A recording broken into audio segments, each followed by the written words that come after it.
There's something I want to talk about that I feel is of great concern because it's a national crisis. And not only is it a national crisis, but it's also an international crisis. But for sake of discussion, I just want to throw a few statistics at you just to kind of prove what I'm saying, to give some, if you will, give a little weight to the words that I'm speaking today.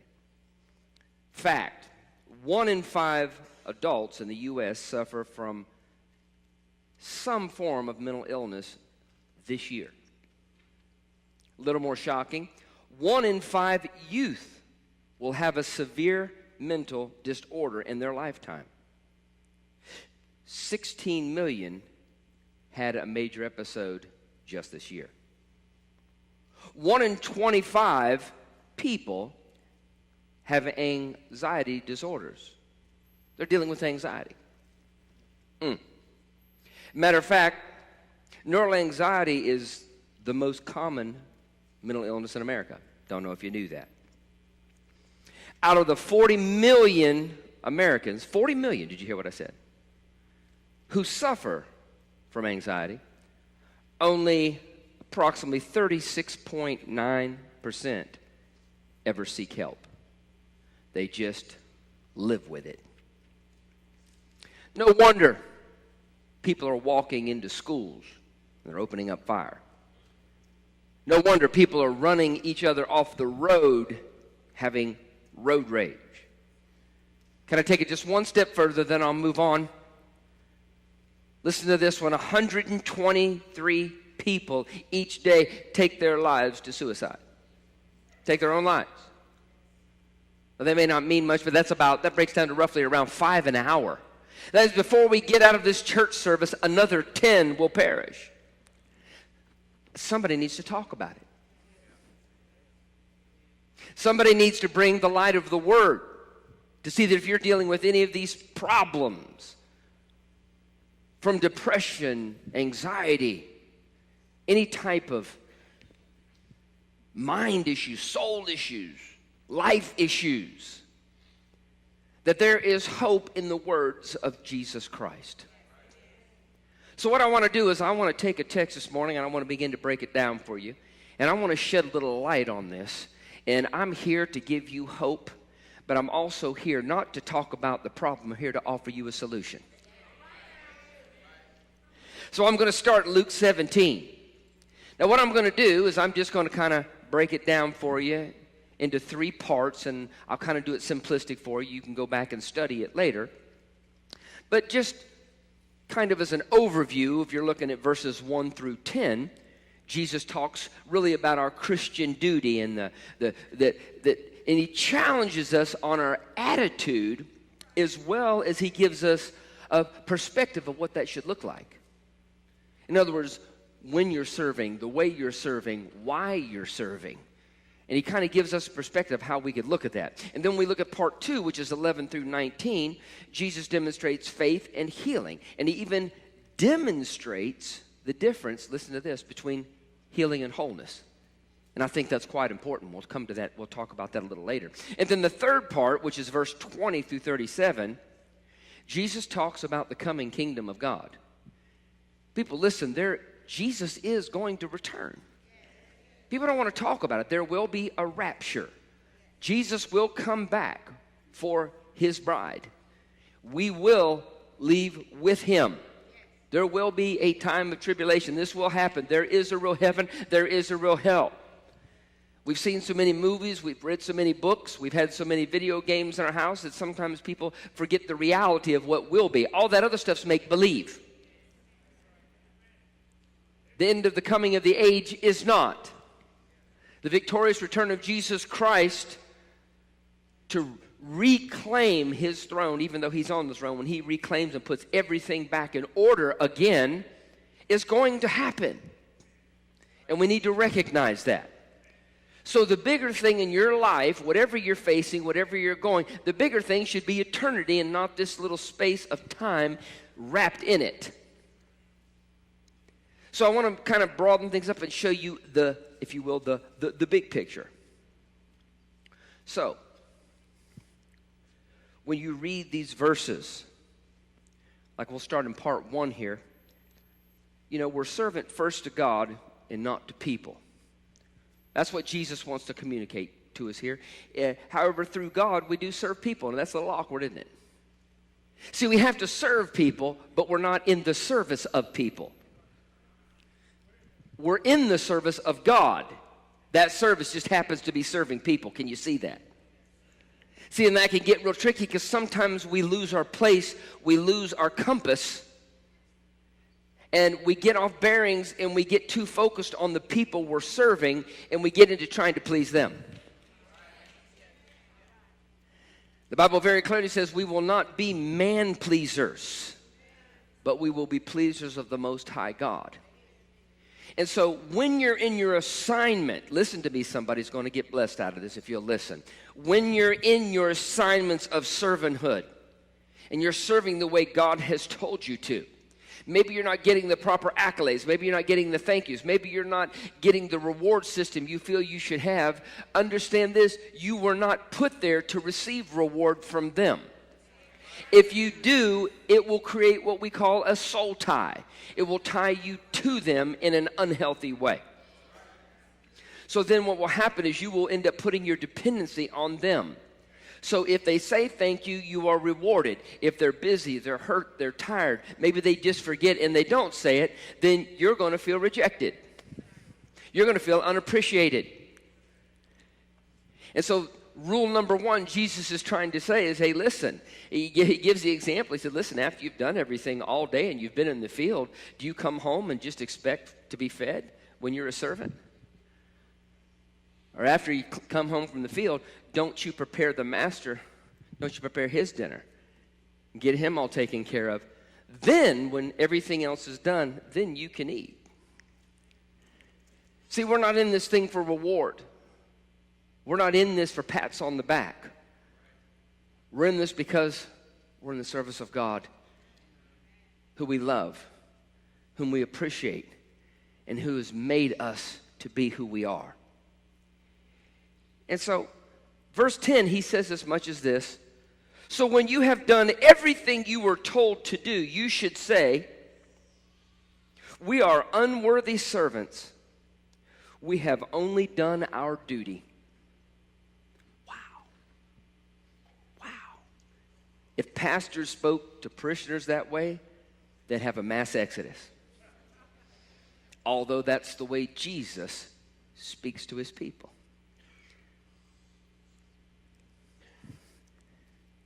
Why is Jesus talking this way?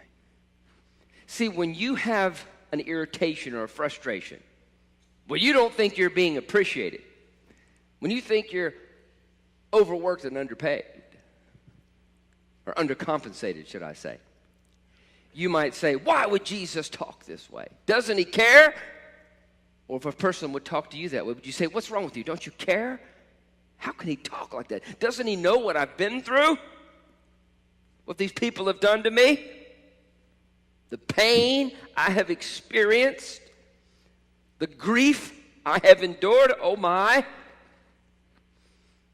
Don't you know the pressure? The weight? The awful feelings I've had to carry to the point where they physically have made me sick. I just need someone to heal me so all my problems can go away. That's the average person out there, that 36.9% who won't seek help.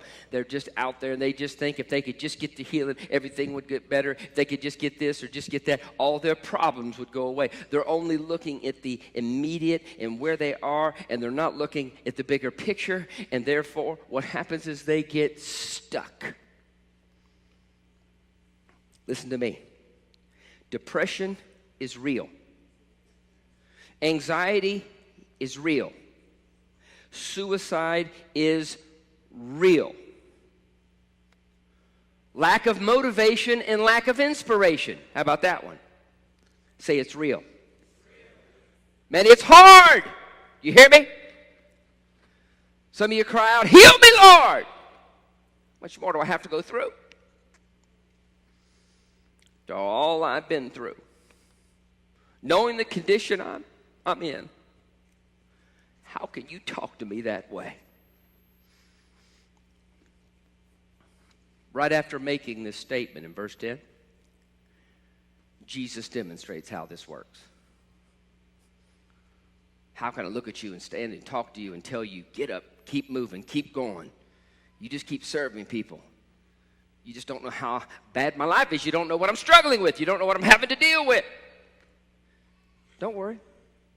Jesus never preaches a message he doesn't demonstrate. So the next part, that was part 1. Let's go to part 2. Put up verses 11 through 19 in the KJV. And it came to pass, as he went to Jerusalem, that he passed through the midst of Samaria and Galilee. As he entered a certain village, there met him 10 men that were lepers, which stood far off. And they lifted up their voices and said, Jesus, Master, have mercy on us. And when they saw him, he said unto them, Go, show yourselves unto the priests. And it came to pass that as they went, they were cleansed. Put up the NIV.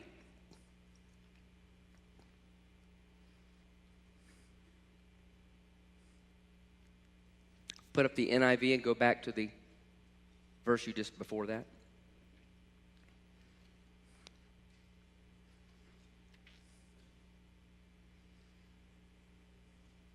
I don't know if they can hear me.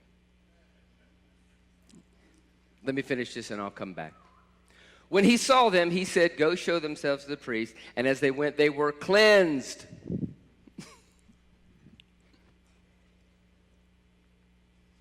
Okay, I'll just move on from there. What this depicts, if you read it in my NIV, they said, Have pity on me. And I wanted to point out that word because when you said have mercy on me, that means one thing in some people's mind, but their actual words were have pity on me. Master, have pity on me. Pity. Really? Really? Do you understand these lepers came to Jesus having a pity party? They were lepers. You know what a leper is? A leper is an outcast.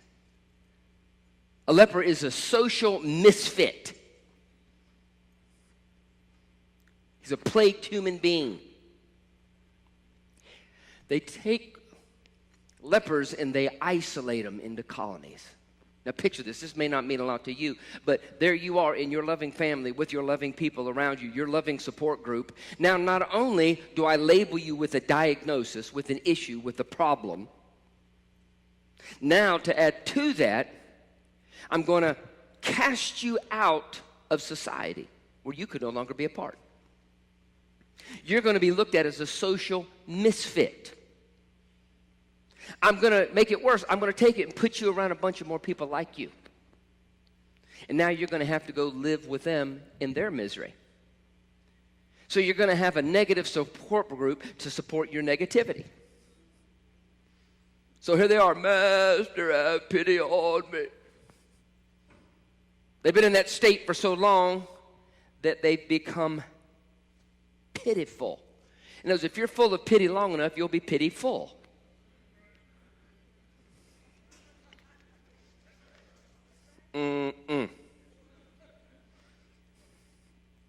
Now, that wasn't bad enough. Listen to this. The priest, their pastor, had to be the one to name them unclean. So see, that's a whole nother realm of rejection. Do you understand that? So they were living a life of rejection, a life of infection, and a life of disconnection. And by the way, that's a death sentence. Just to put a little cherry on the cake there. 3 mass weapons of destruction hit them all at one time. You may be going through some things, but I don't know that you're going through that. You may be having a tough time, but I don't know anybody personally that's going quite through that. Not quite. But let's just say you are. So as a result, can I just say, in their world, Everything was bad. Can you imagine the conversations these guys are having in their head?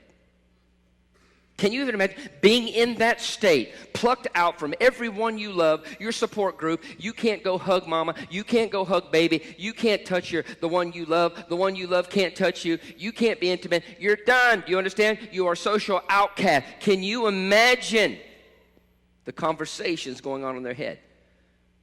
Why did this happen to me? Why do I suffer like this? Why does my life have to be so terrible? Then there's a thought about being outcast. What will people think of me? How will they look at me? I'll be a social freak. And to make things worse, you can't even go to church. Think about it. Get your head around it. Jesus starts out part 1, and now he steps into part 2. But before you're going to understand part 2, you got to get your head all around this, or you're not going to understand what Jesus did here, and what Jesus is doing here, and how Jesus wants to deliver you. So I want you to get pitiful with it. I want you to understand where they are. They live in pity, full of pity. They are pitiful. Master, have pity on me. I think they were so full they couldn't even have it for themselves, so they want him to have it on them. So Jesus tells them, watch this. This thing just keeps spiraling downhill. Go to the priest and show yourselves to them. There's just one problem here. He wants the lepers to go show themselves to the priest, yet they still look the same. They still felt the same. They still have the same handicap. See, when you're in leprosy, you not only the parts rot off, you lose parts. You get maimed. So everything was the same. But he's saying, go show myself to the priest? Are you kidding me? It's almost like a bad joke. So really all they had was the word of Jesus to go on. They had nothing in the natural to depend on. Just remember, if I can impart anything to you, if you could ever just hear Jesus speaking to you through me, through anyone, just one place, just one time, if you can just hear him speaking to you, it doesn't matter what it looks like, it doesn't matter how bad it is, it doesn't matter how awful you are, it doesn't matter how bad your world got, one word, just one word.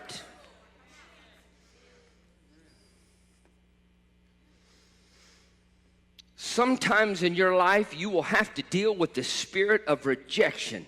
Or listen to me, if you don't deal with it, you can't receive the help from the people God's trying to send in your life to help you.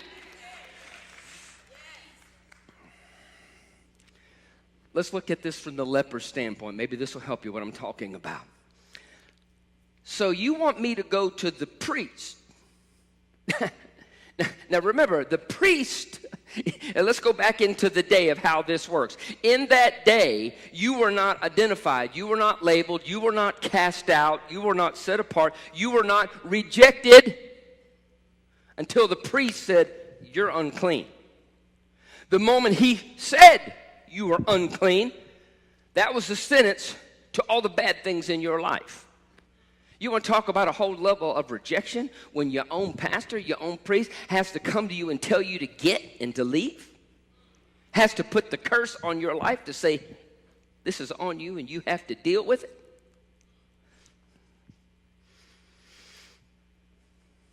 The priest represented God.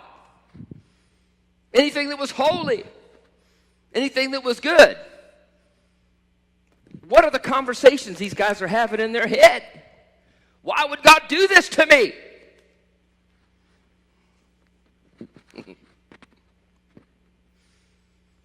So now you're going to send me to show myself in this state to the one who declared this over me?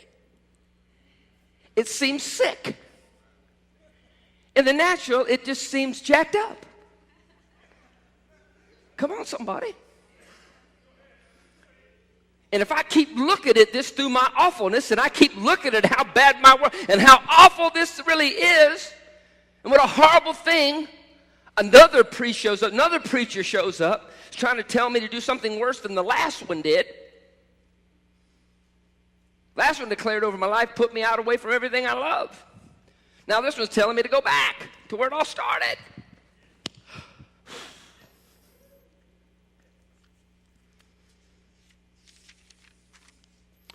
The word rejection, in this context, mentioned in this chapter, listen to this, it means thoroughly to be tested and found unworthy or unwanted. You were tested, and through that test, you were found unworthy or unwanted. So let me ask you this. Who was it in your life that you didn't pass their test? That's in context of how it's preached. That's the word used in the chapter here. They didn't approve of you. They didn't select you. They cast you out. Maybe they left you out. Ooh, there's a good one. Maybe they kicked you to the curb. Labeled you. Changed your identity, perhaps. So Jesus sent them back to the source or the root of their rejection. Isn't that just like Jesus? See, if it's going to get dealt with, you got to go back. You got to deal with it. You got to go back to the root. So the priest sends them back to the priest to show themselves. Man, it ain't looking good. It ain't feeling good. But I'm going on your word. See, now they had to make a choice. Like many of you sitting here today, you got to simply make a choice. Remember, nothing in their situation had changed. So,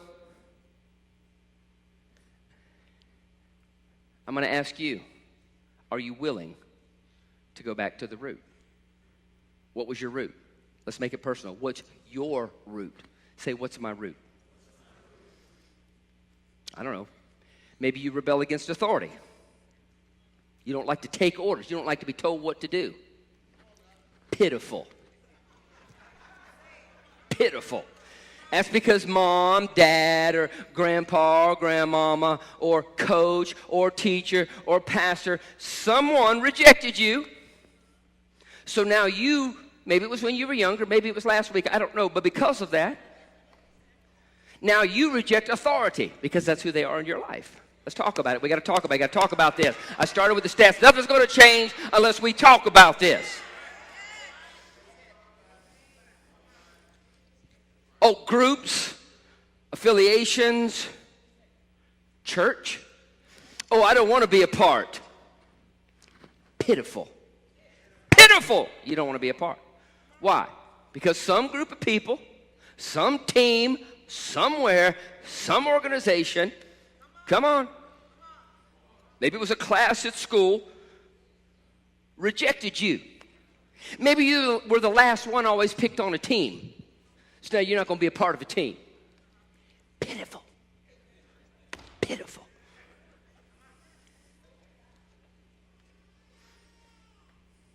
Better listen to this word. Or you are going to live the rest of your life pushing away the people God sends into your life. Why? Because you're stuck in pitiful. So verse 17 says, as they went, so Jesus forces them to go back. The only way for solution is to go back to where it started. So they had to go back to the place where curse was pronounced on their life, to the voice that spoke it over their life. And says, as they went. See, the minute they made up their mind that they would step up and face their problems, they wouldn't run from it. At the moment they would quit trying to look around and like everything, keep putting a little patch on that like that never happened. It happened. It's there. Look at it. Now you can't just know it and look at it. You got to go over there and fix it. How you going to fix it? You got to go to it and show yourself. In the state you're in the jacked up state you're in, you got to get over there. Quit trying to get well. Get to this place so you can get well. Don't try to fool everybody and keep polishing up your leopard, keep coloring up, put lipstick on a pig. Make you still a pig. Get over there and get it dealt with. You look like a leper, you sound like a leper, you talk like a leper, and you walk like a leper. Go get it fixed. You got to go back to the problem. You got to go to the root. I didn't say it was going to feel good. I didn't say he's going to like it. Jesus said, but that's what you got to do. So it says, as they went, they made a choice. They made a decision. They went, and as they did, on the way to dealing with their problem, the cleansing process began. The minute they just made the decision, my God, I'm not even to the priest yet, and look what's happening. I already opened up my mind and say I would be willing to do it. And then when I got there, I would do whatever it takes to make it right. And look at me, I'm cleansed.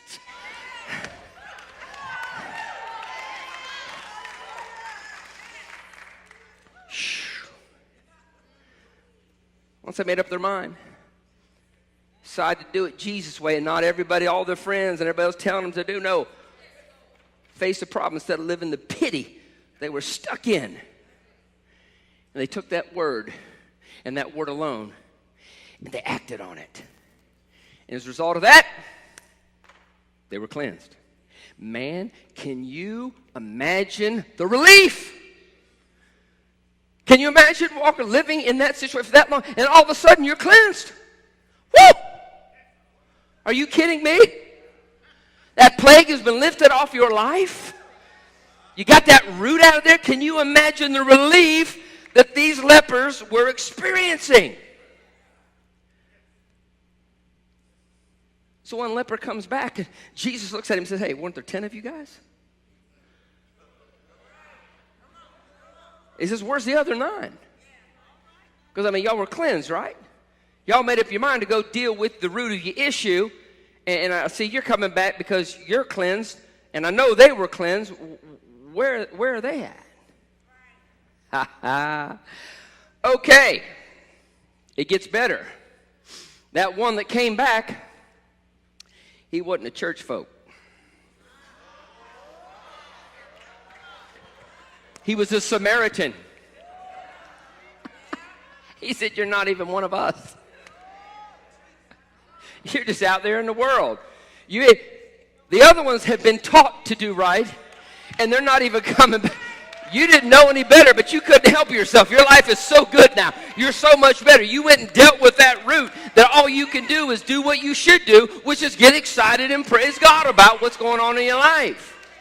But see, when you're in church and you've been dumbed down and you've heard every sermon, you can say amen in all the right spots, and you're finishing the scriptures the pastor's saying, that word can't get to you anymore.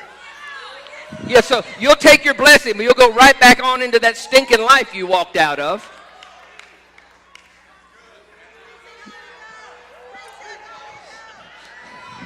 They got cleansed, but that was it. They still had those bad thoughts, still had those bad ideas. Going to go back and talk about everybody. That priest, he should have never put that on me to begin. I've been living 20 years of my life. Just got cleansed and wants to talk about. Got up where they were from and still talking about where they've been.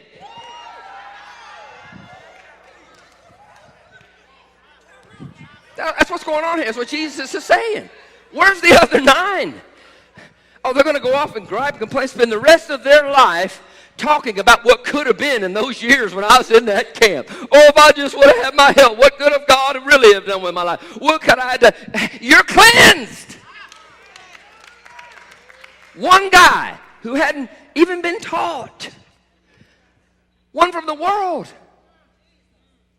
He comes back, and it says he threw himself at Jesus' feet and thanked him.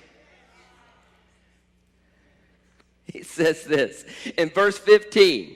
The one, when he saw he was healed, he saw it, he was cleansed. He came back praising God in a loud voice. Did you hear what I said? See, the other folks probably couldn't wait to get back and show themselves to the priest. Look here, what about this?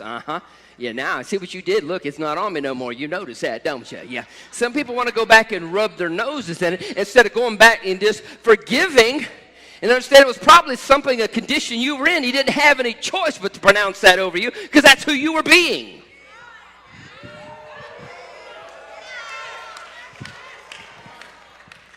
So now when you go back, instead of showing him who you used to be, you're going back cleansed, righteous. You're going to go back and show him who you should be. You know, I know you didn't have anything to do with that. You were just reacting to the situation. Brother, I forgive you. So the one guy comes back and says, well, all I can do is praise God. I'm so happy. Whoa! I'm going to go back and tell everybody. Well, I can't wait to tell them what God did for me. He's not holding nothing in his heart, not holding any animosity. Jesus looks at him and says, wow, now that's great faith.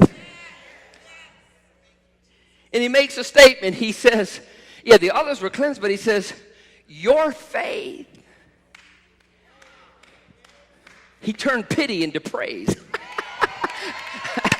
He turned his pity into praise. And he said, your faith, your praise, not cleansed, not just better, has made thee whole. Whole means fingers grew back, ears came back, toes came back, all the body parts came back. But it didn't stop there, because when you look at this, see, I can't stop right here, or you're not going to understand the scripture. See, when you look at that word right there, it's the word sozo. That, you heard that before? Oh, maybe because I read it every Sunday in Romans 10 and 9, that when you make the declaration and receive Jesus in your heart, it says you are saved. The word is sozo, healed and restored in every area of their life. Because he dealt with the root, got up and started praising God about it. Jesus said, in that praise, your faith has, not Jesus, your faith has made you spirit, soul, and body. I don't have to go back how things used to be. I don't even want to remember back then. That was the old man. This is the new man. Matter of fact, if you try to identify me, if you try to call me a name, if you try to say something from my past, I'm going to say, I'm sorry, I don't remember. That person's dead. But this person is alive. And as long as I have breath in my mouth, I'm going to praise the Lord. Somebody needs to turn the pity into praise right now. Get up and turn your pity into praise. Right now, step into faith. Let God take something from your past and deliver you into your future with it. Use it as fuel for God to heal you today. Not just cleansed, whole.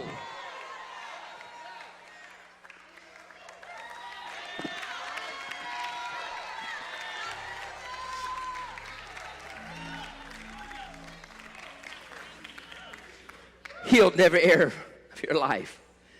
My God, from all the pain, all the memories, all the rejection, all the awfulness, restored. Nothing missing, nothing broken. He moved him from, watch this, rejection to reconnection.